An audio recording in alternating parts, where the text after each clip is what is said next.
Bom dia. Sejam muito bem-vindos. Vamos lá. A Daiane está me perguntando aqui assim, ó. Estou com dificuldade em fazer guia cirúrgico e carga imediata.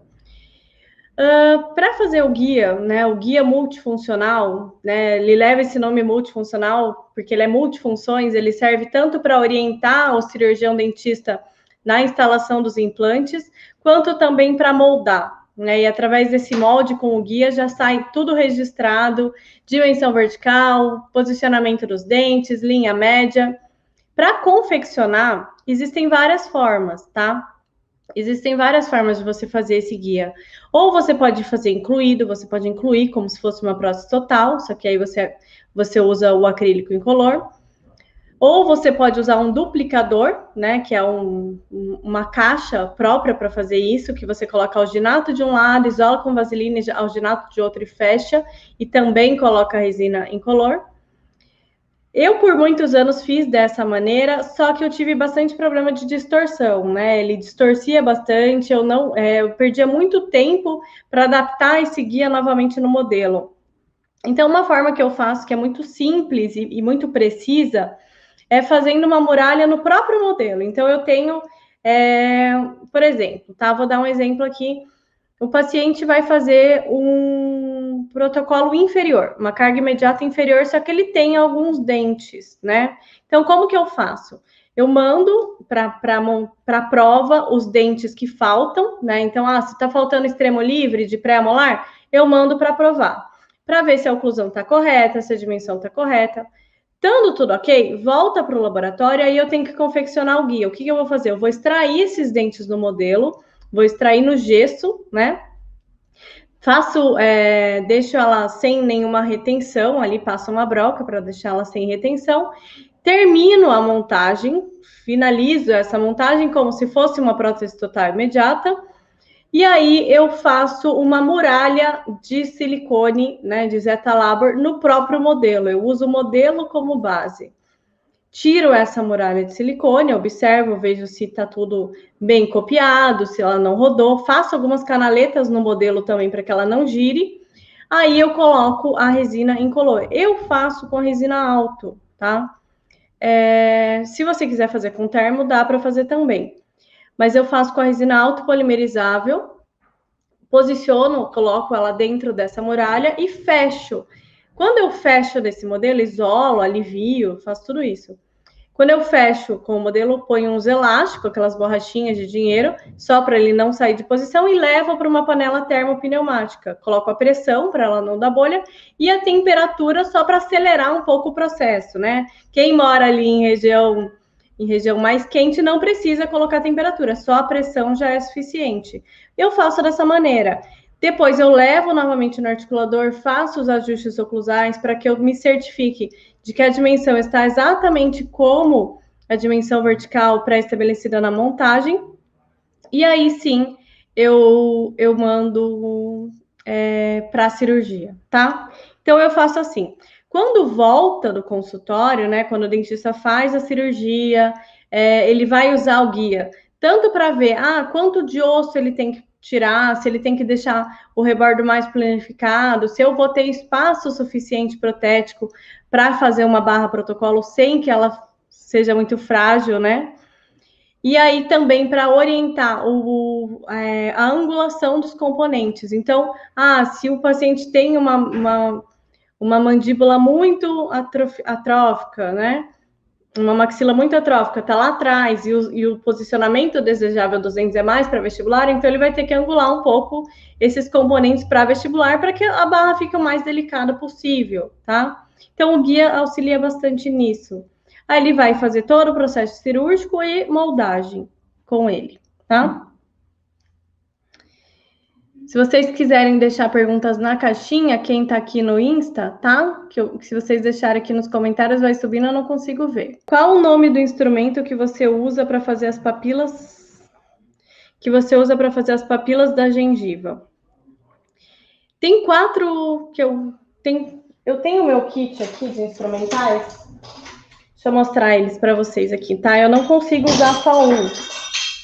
Acabei de derrubar um no chão. Eu não consigo usar só um, tá? Então, assim, eu faço primeiro o recorte cervical com uma Lecron, tá? Com uma Lecronzinha pequena, né? Fininha, delicada, bem afiada para eu fazer o recorte cervical. Depois eu vou usar esse instrumental aqui, que é um instrumental de uso clínico, que é o descolador Molt. Eu uso essa ponta maior aqui, tá? Ela é como se fosse uma conchinha, para tirar o volume da papila. Porque a papila, ela nunca vai ser mais volumosa do que o dente, tá? Então, uma regrinha ali que dá pra gente se basear, quando a gente está fazendo a seroplastia, é observar a linha de brilho do dente. Então, eu posso até pegar um lápis ali para facilitar essa visualização. A linha de brilho do dente. A papila nunca vai ser maior do que a linha de brilho. Se ela for maior, se caracteriza uma gengiva inflamada, uma gengiva inchada, uma gengiva doente, e não é isso que a gente quer reproduzir, né? Então, com esse instrumental, ele vai raspar bem certinho na linha de brilho do dente, o próprio dente vai servir como stop ali, e aí eu vou ter o volume correto da papila. Aí também tem esse aqui que eu uso na papila, que é essa pontinha aqui, ó, ela é um triângulozinho, é uma cleoide, tá? Bem pequenininho, que eu uso para jogar a ponta da papila para dentro, porque a papila não tem ponta, né? Ela dá a volta no dente, ela começa aqui na vestibular, mas ela vai até a palatina. Ela não, você não vê o final dela, você não pode enxergar o final, ela tá contornando o dente. Então eu uso esse instrumental para jogar a pontinha para dentro. Esse aqui. E depois o outro lado, que é o discoide, que é bem pequenininho, ó, ela é bem, uma bolinha bem pequenininha. Eu uso para suavizar um pouco a papila. Então eu venho, dou uma suavizada na papila e faço a gengiva livre com essa aqui também, tá? Todos esses instrumentais que eu mostrei são os que eu realmente uso no meu dia a dia, tá? Por isso que foram esses que eu escolhi para colocar no meu kit personalizado, tá? Então, quem quiser, eu tenho alguns ainda disponíveis. Dá para vocês fazerem o pedido pelo site. Olha, a Cida falou assim, Bia, eu tô usando o revestimento Calibra, mas eu tô tendo muito problema de distorção e bolhas. Então, vamos ver qual é a proporção ali que você está usando. Eu sempre gosto, todo o material que eu vou utilizar, eu gosto sempre de seguir a orientação do fabricante, a recomendação do fabricante, né? Porque cada material é de um jeito, então é só a indústria mesmo para dizer qual que é a proporção correta. Então, o Calibra, se você olhar ali, ele vai dizer que você tem que usar uma dosagem de líquido entre 20 e 22 ml, tá? Por pacote. Então, cada pacote tem 90 gramas. Aí, o que a gente altera ali é a proporção de água e expansor, tá? Eu gosto de usar, para cada pacote de 90 gramas, eu coloco 16 ml de líquido expansor. Eu gosto de usar 16 ml de líquido expansor, voltou? 16 ml de líquido expansor e de 4 a 6 ml de água, tá? Então, essa é a proporção que eu uso. Quando eu faço o anel maior, que eu uso aquele anel de 200 gramas, eu geralmente uso 3 pacotes, tá? Aí eu multiplico isso por 3. Essa é a proporção que eu uso há muito tempo, não tenho nenhum problema, assim, de distorção. E bolha, pode ser falta de antibolha. Você está usando o espatulador a vácuo? O espatulador a vácuo ajuda muito, tá? Então, eu uso o espatulador a vácuo, deixo 1 minuto espatulando no espatulador a vácuo, tá? E passo antibolha também. Eu aplico antibolha, né, com spray, e aí eu passo um ar ali para tirar o excesso. Beleza, tudo ok, né? Então tá. Como de costume, ao usar a primeira vez um produto, li a bula. Lá fala para asperizar com broca diamantada as superfícies basais dos dentes. Com a sua experiência, não precisa fazer isso? Valdileia, você deve estar falando do Palabond, né? Não precisa, tá? O Palabond, ele já tem essa função, ele abre os poros dos dentes para receber essa nova resina, tá? Então, o único jeito que eu faço isso, que é aspirizar com uma broca diamantada o colo dos dentes, é quando eu faço um protocolo sem gengiva, todo cor de dente, para não ficar uma emenda ali, tá? Mas se eu faço o protocolo normal, gengiva e dente, eu não aspirizo mais. Não tem necessidade. Para fazer as micro retenções na barra, o monojato é suficiente? Não. Se for para cimentação passiva, se for para fazer a cimentação, não é suficiente, tá? Essas micro retenções que a gente faz no monojato com óxido de alumínio, ela serve só para ter uma adesão melhor do opaco.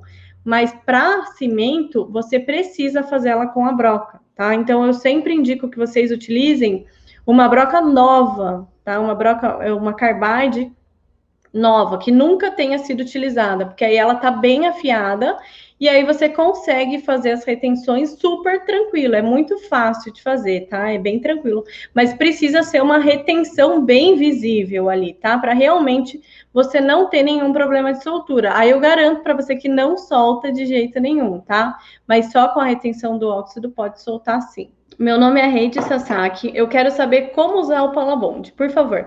Porque eu tenho um pouco de receio de usar e soltar os dentes. Qual a melhor maneira para usar? Então, o Palabond, ele vai facilitar muito a sua vida, tá? Ele vai facilitar, vai te fazer ganhar tempo, porque como eu fazia antes, né? Então, eu lavava a mufla, tirava todos os dentes da mufla, furava um por um e tirava todo o brilho do colo dos dentes, né? Passava uma broca diamantada em todos eles e furava todos os dentes. E aí colocava tudo de novo dentro da mufla. Com o Palabond eu não preciso mais fazer isso, tá? O único cuidado que a gente tem que ter, assim, para usar, é se certificar de que realmente está limpo, né? De que os dentes realmente estão bem lavados. Então, use um detergente, use uma água fervendo, esfrega bem com uma escovinha ali dentro da mufla para tirar toda aquela gordura de cera. Se ficar com gordura de cera, não vai ser eficiente, tá? Então, ele tem que estar extremamente limpo. Estando limpo, quando você preparar tudo para acrylizar, você deixa ali tudo pronto para você fazer a tua acrylização, deixa os potes da STG todos abertos, já tudo prontinho. Você vai acrylizar, você pega e aplica o Palabond. Eu utilizo um pincel com uma ponta descartável, tá? Eu uso esse aqui, que essas pontinhas aqui você troca, né? Você compra em qualquer dental. Você compra esses pincéis com essas pontas descartáveis, porque ela não tem aquele componente metálico em volta, tá? Não dá para usar com aquele componente metálico, porque ele, em contato com esse primer, ele libera íons metálicos na acrilização, tá? Então, não é legal. Então, eu aplico com uma ponta descartável, coloco um pouquinho em cima, dentro de um dapping de vidro, e aplico uma camada fininha. Ele rende muito, rende muito. Aplico uma camada fininha em todos os dentes, reaplico ali só para garantir de que eu não esqueci nenhum, passo 2 vezes e aí eu já começo a minha acrilização. Detalhe, ele tem o tempo de ação de 10 minutos, tá?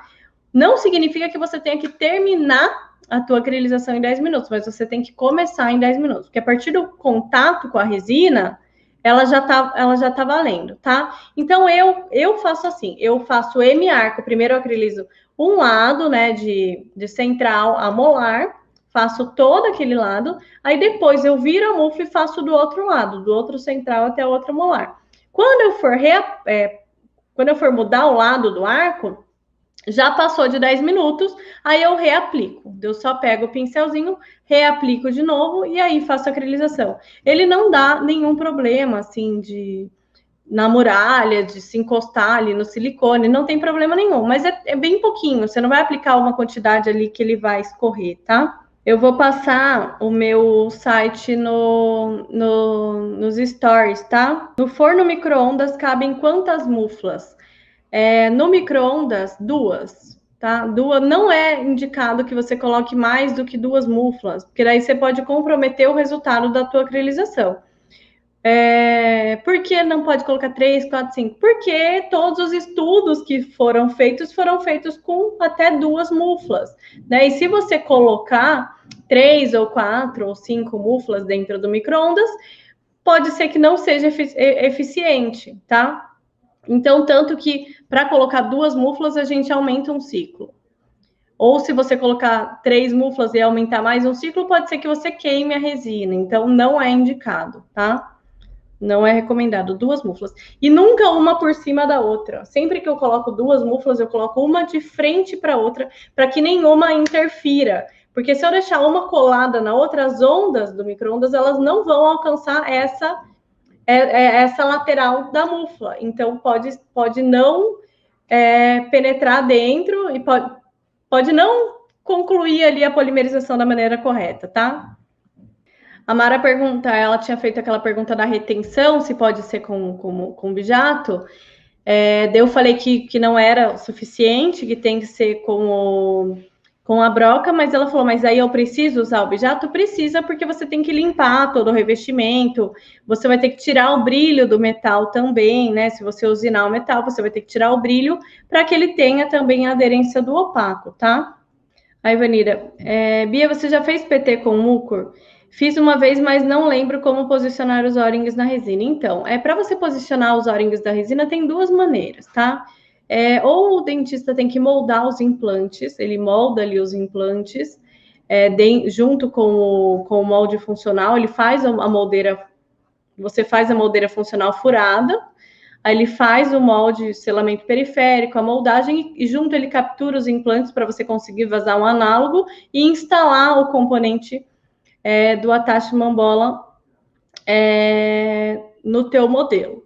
Se você tiver isso, aí você posiciona o O-ring e aí você só protege a parte que tem que ficar para fora da resina com um pouquinho de Zeta Labor, protege em volta e aí você faz a acrilização normal como uma prótese total, tá? Agora vamos supor que ele não capturou o componente, ele só fez uma moldagem como se fosse uma prótese total, mas tem que capturar o O-ring, né? Aí ele vai ter que fazer em boca, né? É mais preciso que ele faça em boca. Então, a única coisa que você vai fazer, se tiver o sinalzinho da onde está o attachment bola, você faz um alíviozinho ali naquela região e aí ele captura esse O-ring em boca, tá? Então, ele vai colocar um lençol de elástico, vai colocar o O-ring, vai colocar um pouquinho de resina e vai colocar a prótese total ali para fixar. Na barra, você cola as esferas de retenção com super bonder? Não. Eu uso esmalte de unha, tá? Eu uso uma base de unha mesmo. Nunca colei com super bonder. Já ouvi algumas pessoas dizendo que dá para fazer, mas para mim o esmalte funciona super bem, tá? Palabond foi a melhor coisa que já inventaram. Eu também acho. Para mim foi muito bom mesmo. Eu nunca vi soltar um dente quando eu passo Palabond, tá? Ele não solta de jeito nenhum. E eu uso para tudo, não só na hora da acrilização.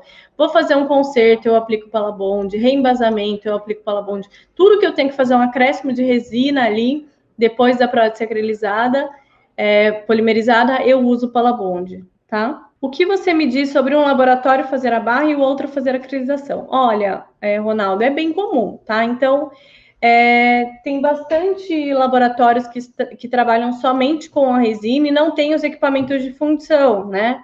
Às vezes por não poder, às vezes no prédio não pode, não permite que tenha ali o processo de fundição e tenha que terceirizar, ou porque não quer mesmo. Enfim, é bem comum, tá? O que eu sempre falo, né? O que eu indico para quem faz isso, para quem terceiriza a barra, é que você faça a barra, mesmo que você não funda no teu laboratório, é que você faça ela, porque aí você vai ter o controle absoluto do teu trabalho.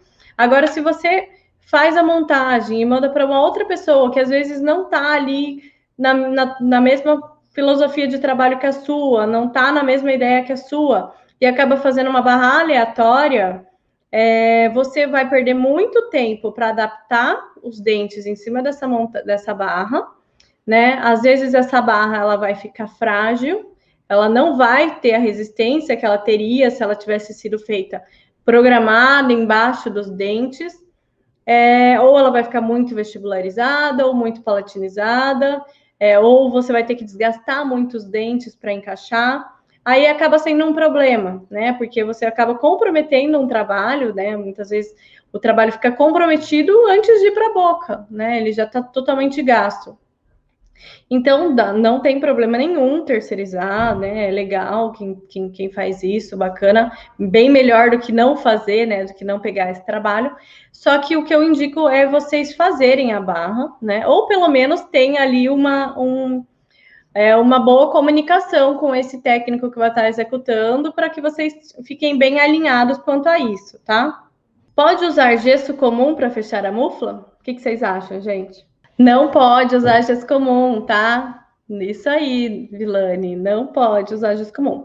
Gesso comum, na verdade, você não deve nem ter no laboratório, tá? Porque ele é um gesso que não é para uso laboratorial, né? Ele é um gesso que expande muito, ele tem muita expansão e pouca resistência. Então, se você usar ele para fechar a mufla, ele pode acontecer de quebrar na hora que você usar uma prensa hidráulica ali atrás, né? Na hora que você colocar na prensa hidráulica, ele pode se desfazer dentro da mufla. E também ele vai expandir demais. Como ele está confinado dentro da mufla, ele não tem muito para onde sair, né? Ele não tem como expandir para fora. Então, ele vai expandir para dentro. E aí vai distorcer o teu trabalho, tá? Então, o pedra é menos pior, tá? Menos pior. Mas também não é o melhor gesso.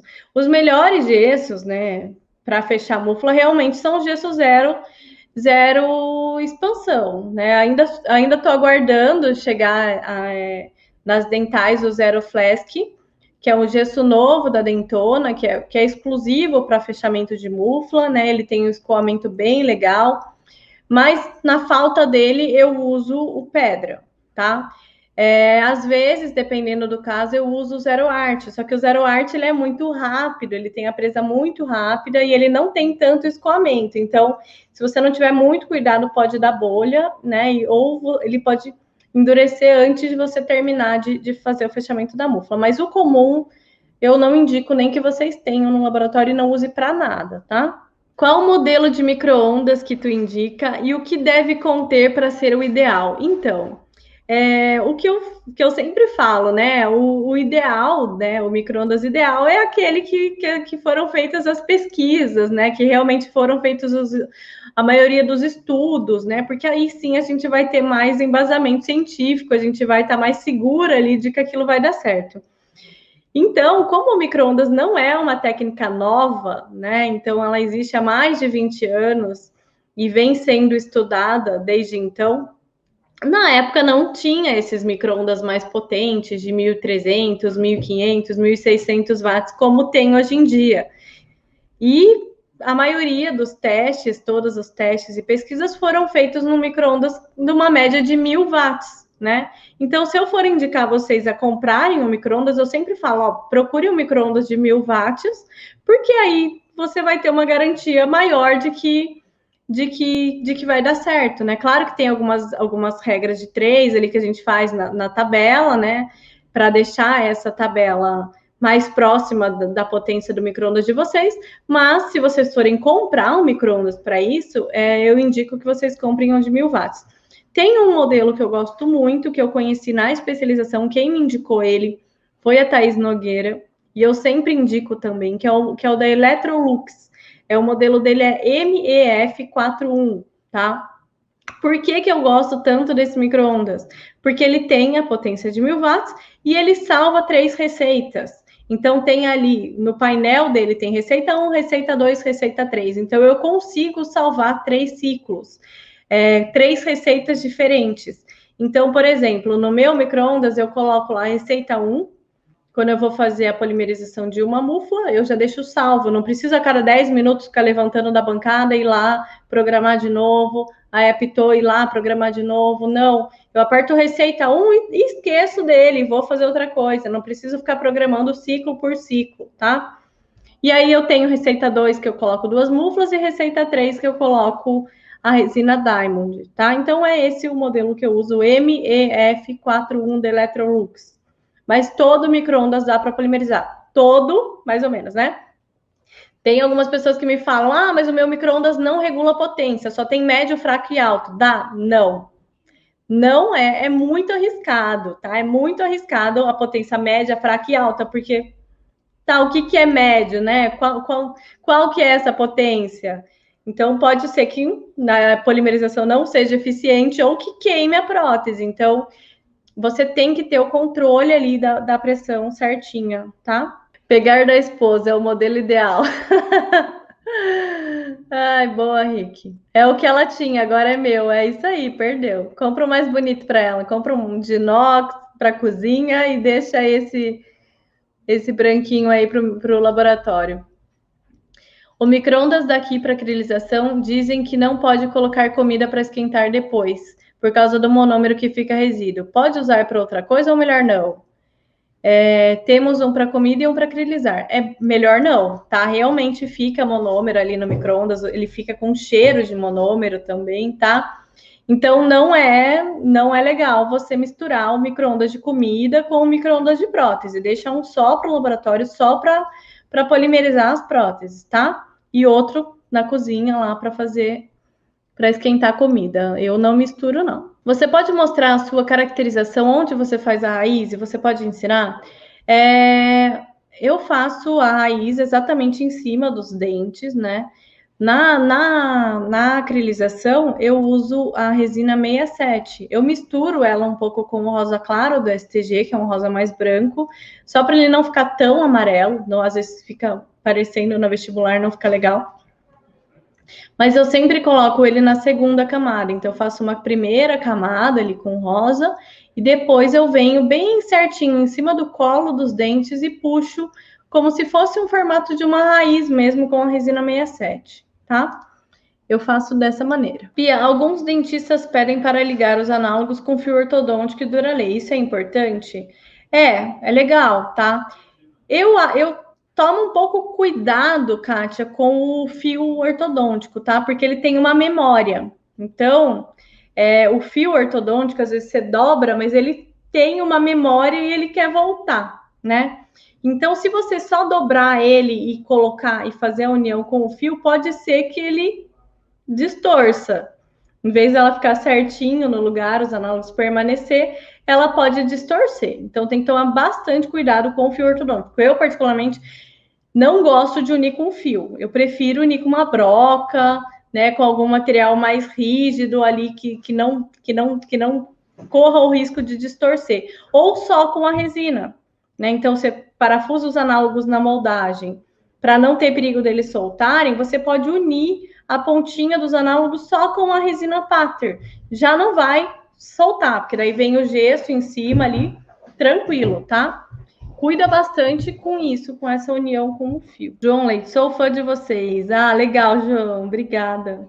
Ah, a Mara é minha aluna aqui do Protocolo de Alta Performance, falou que já concluiu o curso, ó, concluí seu curso, maravilhoso, amei, você é maravilhosa. Mara, eu fico muito feliz em saber disso, sabia? Eu fico muito feliz mesmo quando os alunos me falam que concluíram o curso, que assistiram até o final, que gostaram, que estão colocando em prática. Quando vocês me mandam ali os resultados no grupo, nossa, para mim é muito, muito gratificante, tá? Muito obrigada pela tua mensagem. Bia, se a barra para protocolo for fresada, como fazer a retenção? Se você fresar a barra e preparada para a cimentação, né? Já deixar no desenho o espaçamento para o cimento, já deixar ela com específica para a cimentação, você faz da mesma maneira, né? Depois que sai da fresadora ali, você pega a broquinha e faz ela internamente antes de cimentar, tá? A mesma coisa, do mesmo jeito. A retenção para o opaco, a Hanna complementou aqui. A retenção para o opaco é jatear. Jateia com óxido de alumínio, tá? Então, a barra, ela sai bem, bem brilhosa, né? Quando ela acabou de ser fresada, a barra de titânio, ela é bem brilhosa. Então, passa o óxido de alumínio para tirar esse brilho, porque senão o opaco, ele tende a não fixar bem e pode sair na acrilização, tá? Quando acontece do dente soltar na flex, na hora que injetei, qual o melhor jeito para conserto? Eu não tenho nenhuma experiência com resina flex. Não sei te dizer, vou ficar te devendo essa, tá? Bia, eu fiz 2 PTs STG essa semana e as 2 eu caracterizei o fundo de suco. Só que elas ficaram com uma listra bem fina dividindo o fundo de suco. O que pode ter acontecido? Então, é meio chatinho de fazer isso mesmo, viu? Porque assim, ó, eu faço isso também. Eu caracterizo o fundo de suco, né? Aí prenso com plástico. Não, caracterizo a vestibular e o fundo de suco ao mesmo tempo, prenso com plástico e coloco lá na prensa, 1 tonelada. Abro, coloco incolor, prenso com o plástico novamente. Eu deixo o plástico separando ali o fundo de suco do incolor, tá? Fecho e boto na prensa. Abro, tiro o plástico e recorto um pouco, porque vai ficar uma linha incolor que ela vai invadir a vestibular da muralha, né? O incolor ele vai passar por cima e vai ficar aquela linha de divisão. Então eu pego um bisturi com uma lâmina nova, uma lâmina bem afiada ali, uma 11, que é aquela bem fininha, e venho cortando a beiradinha, né? Eu corto todo esse incolor que subiu por cima. Venho cortando a beiradinha, acrescento um pouco mais de resina rosa no fundo de saco e daí depois eu fecho, tá? Então, é dessa maneira que eu faço para não ficar aquela linha. Comecei agora a fazer protocolo em resina. Tem muito conteúdo nas suas redes sociais para começar? Tem bastante, João. Tem aqui no YouTube, tem no Instagram também. Eu estou sempre fazendo live toda semana, toda quarta-feira. Eu faço essa live de tirar dúvidas e faço também algumas lives práticas. Semana que vem ou na outra eu vou começar mais uma maratona e vai ter live todos os dias, tá? Tem bastante conteúdo, sim. Bia, quando você acaba de fazer a inclusão, você coloca na prensa o gesso para tomar presa? Como eu uso mufla de micro-ondas, eu não coloco na prensa, eu só deixo ela parafusada e não ponho na prensa. Na acrilização, para assimilar o osso, coloco a resina 67 primeiro ou depois? Coloco ela depois. Primeiro eu faço a camada rosa e depois a resina 67. Aqui não tem uma dental para isso, por isso eu uso gesso comum. Qual foi o vaporizador que você falou que é bem barato e cumpre a função? Eu acho que é da Britânia. Ele é pequenininho, é um amarelinho bem pequenininho, assim, custou R$ 100, assim, bem baratinho mesmo. Eu comprei 220, porque as tomadas da sala de gesso são todas 220. Mas ele funciona muito bem, assim, ele resolve bem. Para mim, tá? Que faço resina. Para cerâmica eu já não sei. Bia, pode me explicar como faz a fundição rápida da barra? Como é o processo do forno? Eu só faço a fundição barra rápida quando eu faço assentamento passivo, porque daí eu não estou preocupada com as contrações e as expansões do metal. Então, isso vai ser compensado por meio do cimento. Aí eu faço rápido. Eu já deixo o forno programado numa temperatura de 930 graus. Faço a inclusão do anel com o revestimento Calibra, 23 minutos eu já coloco no forno quente. Já coloco no forno 930 graus.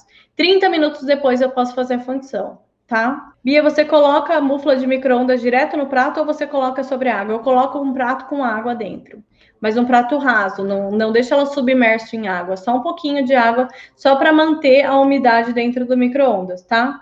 Você tem um vídeo que ensina passo a passo de como acriliza? Tem alguns vídeos, sim, aqui no YouTube e no Instagram também de acrilização. Tem que dar uma olhadinha lá, porque tem bastante. Luiz Reis, de Portugal. A Hanna, de Portugal, também tem mais gente aqui de Portugal. A Vilane, dos Estados Unidos. Que legal, estamos internacional aqui hoje.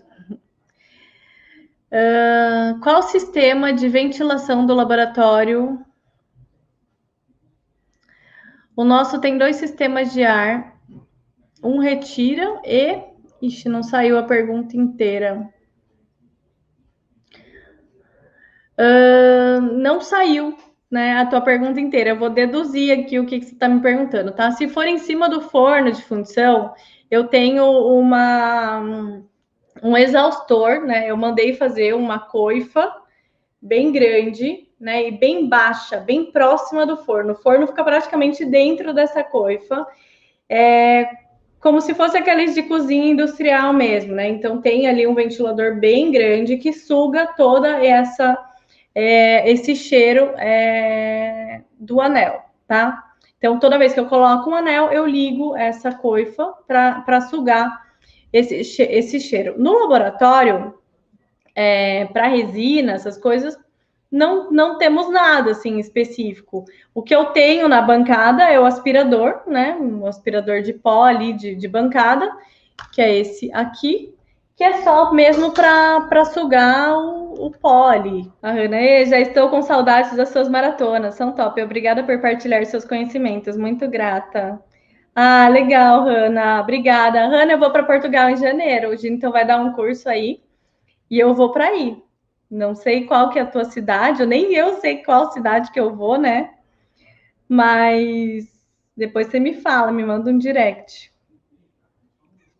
A Célia também, de Portugal, Ilha da Madeira. Nossa, a Ilha da Madeira é um lugar que eu quero conhecer, hein? Eu vi, é maravilhoso. Você sempre faz muralha com silicone, mas o gesso tipo 4 faz essa função com precisão?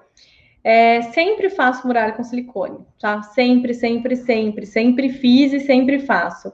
O silicone que eu gosto de usar é o silicone certo, porque ele copia bem todos os detalhes e ele é um pouco mais rígido, então ele não corre o risco dos dentes movimentarem, tá? Dá para fazer muralha de gesso? Dá. Porém, eu fico com um pouco de receio de fazer com muralha de gesso no micro-ondas e acabar queimando os dentes. Eu já vi acontecer, tá? Nunca fiz, né? Não, nunca aconteceu comigo, mas eu já vi algumas pessoas falando que os dentes, né, quando faz com muralha de gesso, eles ficam um pouco esbranquiçados. Então, como o dente ele já é polimerizado, principalmente se for um dente mais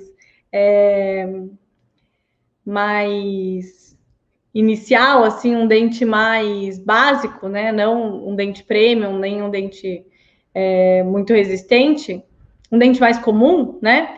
Ele pode queimar, tá? Então, quando daí tem excesso de temperatura e ele pode queimar no micro-ondas. A muralha, ela serve para proteger também o dente desse calor excessivo, tá? Então, por isso que eu faço com a muralha. Mas tem bastante gente que faz, sim, com gesso. Se for fazer com gesso, eu indico que vocês usem, sim, um gesso de zero expansão para não ter nenhum problema, tá? Mara, vaporizador é portátil. Você compra em site, qualquer loja de eletrodoméstico. Ele é usado para limpeza de sofá, banco, carro. Isso mesmo. Isso mesmo. O meu eu não lembro onde eu comprei, mas eu sei que tem nas Casas Bahia, Magazine Luiza. Foi alguma dessas. Ponto Frio, foi alguma dessas lojas aí. Ai, que legal, Célia. Eu vou, hein? Vou ligar para vocês todas aí. Para gente para passear um pouquinho. Bom dia, vem para Goiás comer pamonha. Ah, Marcos, eu fiz um curso lá em Goiânia, na Dental Globo, e teve uma aluna, a Cíntia, que me deu umas pamonhas de presente. Eu amei, porque eu amo pamonha, eu amo pamonha.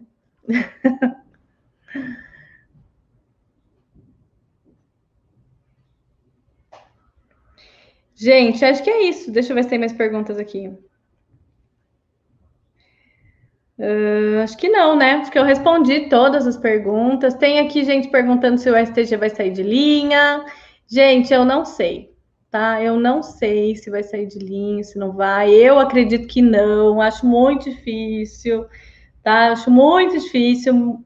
Até porque o STG não é da VIP, né? O STG é da família Gomes. E se por um acaso, né, a Dentsply resolver tirar, eu acredito que vá para outra empresa, não vai acabar, até porque não tem nada que substitua o STG. O STG é uma resina muito diferenciada, com alto peso molecular, ela é excelente, é o que a maioria dos técnicos usam, né, aqui no Brasil.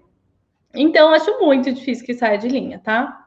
Então, mas eu não sei, eu não tenho essa informação precisa aqui para passar para vocês. Ah, a Hanna falou que tá perto da cidade onde a gente vai. Ah, que legal, Hanna, que legal.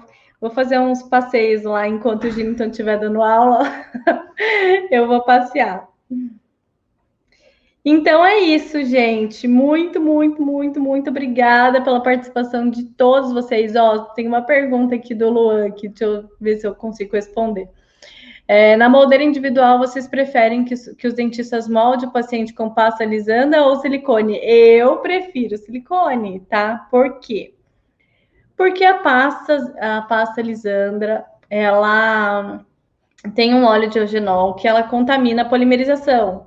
Então, por isso que às vezes o palato fica esbranquiçado, fica meio leitoso, né? É pela contaminação desse óleo de eugenol. Tem maneiras de você tirar o molde sem contaminar, mas é difícil, né? Então, às vezes fica um pouquinho, fica aquele pontinho esbranquiçado. Então, eu particularmente prefiro aquele molde com silicona. Só que isso vai de cada dentista, não tem como eu falar, usa tal material. Ele tem que usar o que ele domina, tá? O dentista vai usar o material que ele domina, que ele consiga fazer um melhor molde, tá?